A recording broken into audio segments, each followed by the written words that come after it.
Hi, I'm Max Materne, and I've been working in the powersports industry for over 2 decades now. I owned my own dealership, I operated in it, and I've consulted for hundreds of dealerships around the country.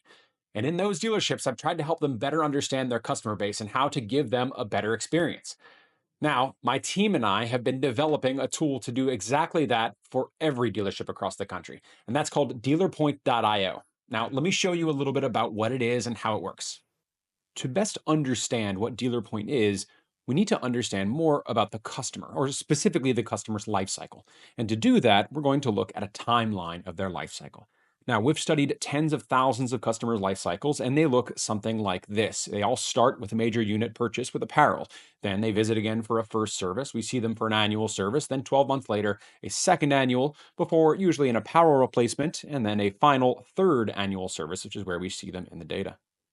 Now, the value of a customer looks something like this, where we can see that it really flatlines after the annual service, meaning that they show up for their purchase and first service and annual service, but we don't ever see them again in the data, and they don't bring any more value to the dealership. Now, that could be because for most of the brands we studied, they had a 24-month warranty expiration, meaning the customer didn't really need to come back for that second annual service because the vehicle's already out of warranty. It could also be because the experience of that annual service was just not good enough, and there wasn't a point to come back.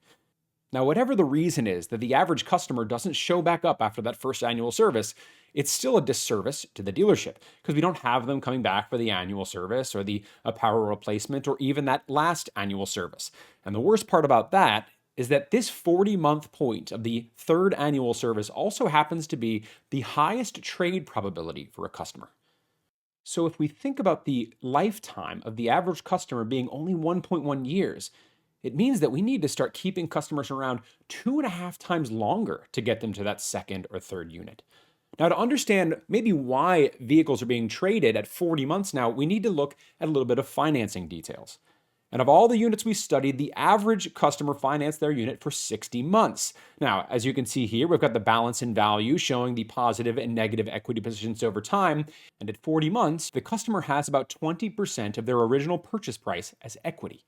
If the customer were to trade that unit in and use it as their down payment, that they could refinance a more expensive vehicle and restart that life cycle. But let's just get back to that one customer, and hopefully we can keep them around for longer and have them build value more like this. Now, we don't have to guess at what creates value like this. We actually know that. Every single dealership has customers who look just like this, and that's who we call the loyal customer. The average customer is what we consider the neutral customer, and then there's another customer we consider the vulnerable customer. Those are the ones that just buy the major unit and never come back and visit again. Each of these bring drastically different profitability into the store, but the thing that should really stand out is that the top 20% of customers are 2.5 times as profitable as any other customer in the store. So how do we make more of them and keep every customer around longer? And the way to answer that comes in the form of a clock. Now, this clock starts at 0 months and then moves to 10 and 20, 30 before we get to the 40-month mark, which is again that next unit purchase.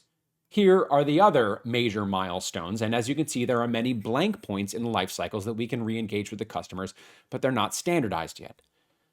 Now, if we wanted to simplify this even more, we could break it down into quarters. The first quarter is the discovery phase of the customer. Then we have their engagement phase, before their maturity phase, and finally their evolution to the next major unit. Now, the first half of this clock is easy. We see these customers often and they stick around for this period of time. But getting the customers to continue to return for the second half of the clock is much more difficult. And that means we need to continuously re-engage with them through their maturity and evolution cycle to get them to that second and third unit. Think about the fact that this life cycle is one individual customer, and each individual customer in your store represents a different phase in that life cycle. Add in the tens of thousands of additional customers you have, and you've got a very complicated picture. Let's think about current marketing strategies, though. Many dealerships I look at are running this exact promotion, 0% APR for 36 months. But if we think about your customer base, that only really applies to a small subset of them. And then if you consider your loyal, neutral, and vulnerable customers, even fewer of those will come back into your store. So this advertisement doesn't really apply to everyone. What we should be doing is starting by looking at the customer base on its own and identifying the loyal customers in your database. Once we do that, we can then identify where they are in each of their life cycles and then have each department re-engage with them to make a better and better experience and get that customer coming back. Now, you don't have to do this on your own.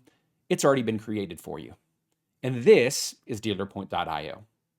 DealerPoint.io is a tool that not only helps your dealership understand the customer loyalty levels and their lifecycle phase, but even things like their current equity position. For example, this customer here has 2 different units and 2 different equity positions based on what they purchased the unit for and what the unit is currently valued at. Now, if this is too much information for your team to digest, then maybe use some of our apps, like Today's Top 5.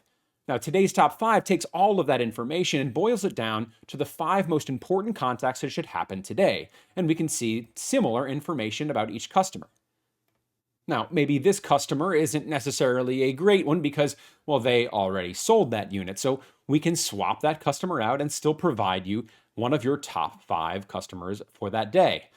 Once we're done with the call, we mark it completed and we keep score of every single one of them. This also allows us to identify which calls are making the largest impact, and we can improve our algorithm to get you better and better customers every time. This also applies to our service department and our parts department. Now, if you're interested in doing this and you would like to join DealerPoint.io, then please get on the wait list. We are bringing on only a few dealers at a time, so get on the list now so you don't have to wait too long. You can do that by scanning this QR code or simply visiting dealerpoint.io.